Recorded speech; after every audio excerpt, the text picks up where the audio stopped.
How's it going, guys? Dr. Henry here, your Camas area chiropractor, and today we're going to talk a little bit about running shoes.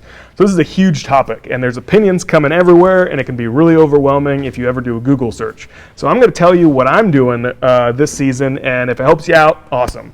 So I've got a couple different shoes over here. So I've got an Ultra, and this is what I wore last year, so it's a little bit worn in, but this guy is got a zero drop to it.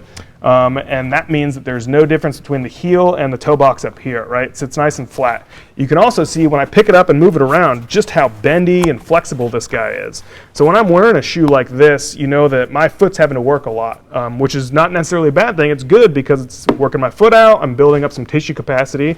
But if I have not ran all winter long, and maybe I'm looking to up my mileage, I might go to something like this Nike, which is what I'm doing, for a little bit, right? And this guy's got a 10 millimeter drop, and you can tell the difference in the stiffness of the shoe. This guy's a lot stiffer versus something like this.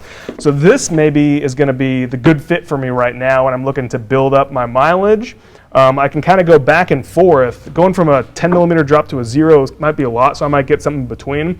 But I'm not gonna start out just throwing on 8 miles and running it in something like this if I kind of took the winter off, because I don't have the tissue capacity for a shoe like this yet.